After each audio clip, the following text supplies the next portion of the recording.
આપણો સૌનો જન્મ કોઈ વૃત્તિને અધીન પ્રભુએ કરાવડાવ્યો છે.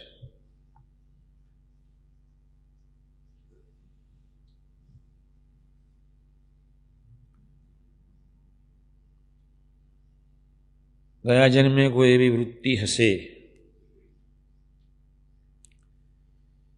જેને મહારાજે આપણને પૃથ્વી પર મોકલ્યા.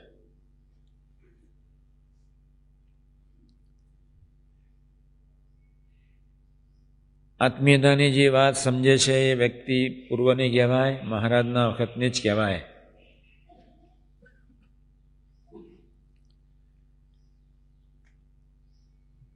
છતાંય આપણો 2-4 જન્મથી મહારાજના સ્વરૂપો સાથેના જન્મો હોવા છતાંય એવી કોઈક વૃત્તિ છે જેને સંબંધ તોડાવ્યો છે.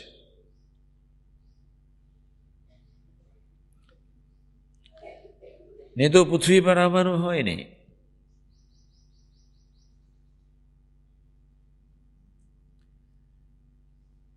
એવી કોઈ વૃત્તિ છે જેને આત્મીયતા રખાવા દીધી નથી. એવી કોઈ સમજણ છે, એવો કોઈ રાગ છે જે ગયા જન્મે આત્મીયતામાં બાધારૂપ બન્યો છે.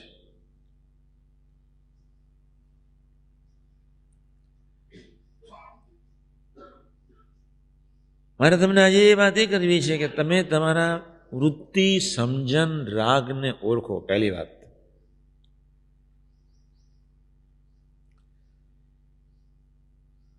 બીજી બાજુ એક ધ્યેયને નક્કી કરવું છે. છેલ્લાનું 5, માલિક તેરી રજા રહે ઓર કેવળ તું હી તું રહે, ન મેં રહું ન મેરી આરઝુ રહે. આપણો અંતિમ લક્ષ્ય છે. પ્રથમના 33-37 પ્રમાણે અનન્ય આશરો એ આપણું અંતિમ લક્ષ્ય છે. તારા સિવાય કાંઈ ન ઈચ્છું, તું એક જ વાલો રહું, એમાં આપણું અંતિમ લક્ષ્ય છે.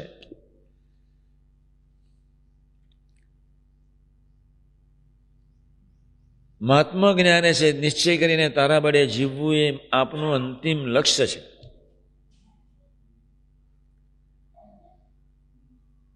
સર્વે અંતરદ્રષ્ટિ કરો. એવી કઈ વૃત્તિ, એવો કયો રાગ, એવી કોઈ સમજણ, એવી કઈ સાત્વિકતા જે આત્મીયતા રહેવા દેતું નથી, એ સંબંધ તોડાવે છે. એટલે પહેલું પોતાના જાતને અંતરદ્રષ્ટિ કરી સમજવા પ્રયત્ન કરો. હું જે તમને જે માર્ગે લઈ જવા પ્રયત્ન કરી રહ્યો છું એ કરોડોમાં કોકની વાત છે.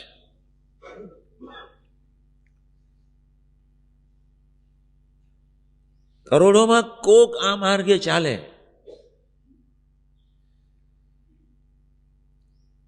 એમાં તમે સદભાગી થયા અને તમે સુરુચિ રાખી, તેથી આનંદ. છતાંય ફરીથી તમને કહું છું કે પોતાના દોષ, વૃત્તિ, સમજણ, રાગને સમજો. તમે અંતરદ્રષ્ટિ કરશો તો તમને ખ્યાલ આવશે કે આ વૃત્તિ, રાગ, સમજણ, સ્વભાવ, પ્રકૃતિ મને બાધારૂપ છે, જે મનુષ્યભાવ લેવડાવે છે, અભાવ લેવડાવે છે. અમને એક ખાનગી હું હત્યા કરીને આવ્યો. 2 ભાઈ છે, બંને પ્રીતિવાન છે, બંને નિષ્ઠાવાન છે, બંને સેવાભાવી છે.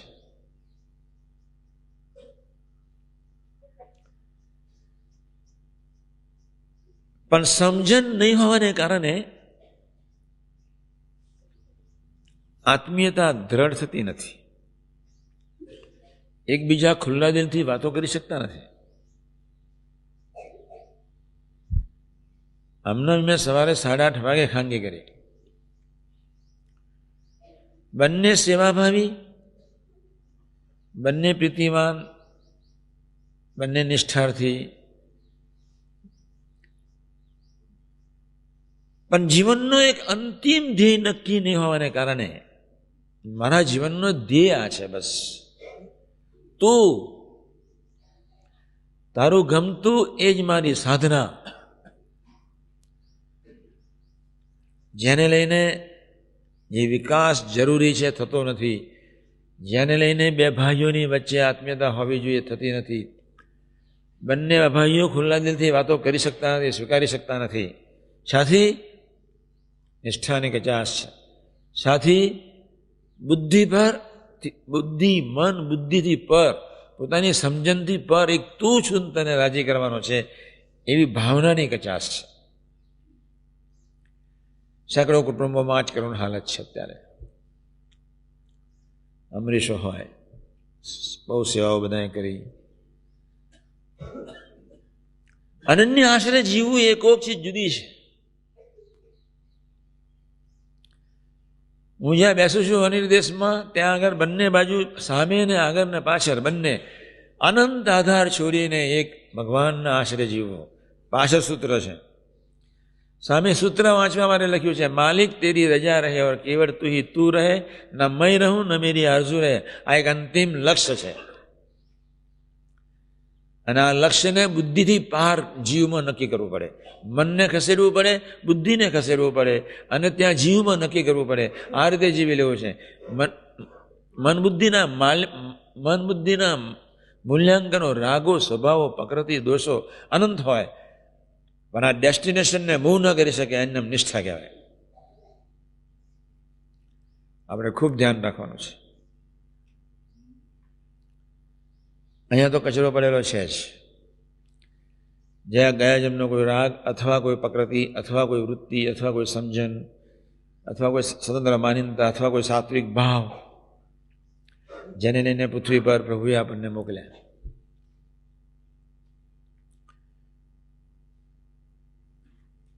જેને લઈને સંબંધ તૂટ્યો ગયા જન્મે. પરમહંસોને સાત્વિકતા જ નડી, સાધનનું જાણ પણ નડ્યું, સૌની આગવી સમજણ નડી. સમજણ એક જ તુહી. પ્રથમ 37, પ્રથમ 33 અનંત. ભગવાન મુક્તાન સામે મહારાજને પૂછ્યું, હે મહારાજ, ભગવાનના અનંત કલ્યાણકારી ગુણ પ્રાપ્ત સી રીતે થાય? જ્યારે મેં પહેલી વાર વર્ષો પહેલા જ્યારે વતનાથ વાંચ્યું હું એક સજાગ થઈ ગયો. બહુ સરસ વતનાથ છે. મુક્તાન સામે પ્રશ્ન સરસ પૂછ્યો, ભગવાનના અનંત કલ્યાણકારી ગુણ જીવ એવું શું કરે કે પ્રાપ્ત થાય? ત્યારે ભગવાને એક જ કહ્યું, અનન્ય આશરો. આપણે અનંત પ્રકારના આશાથી જીવતા હોઈએ છીએ, અનંત પ્રકારના રાગેથી જીવતા હોઈએ છીએ, અનંત પ્રકારના સ્વભાવથી, અનંત પ્રકારની સમજણથી આપણે જીવતા હોઈએ છીએ. ઓળખો બસ.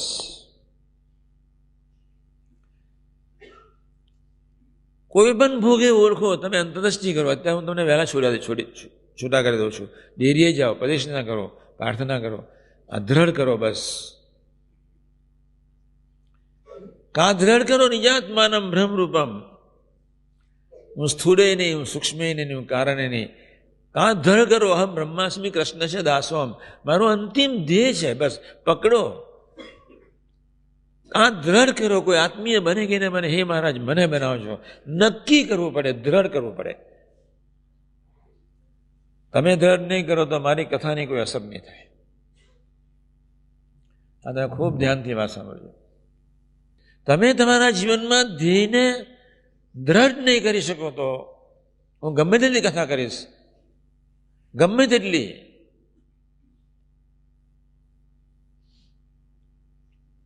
બળ મળશે નહીં.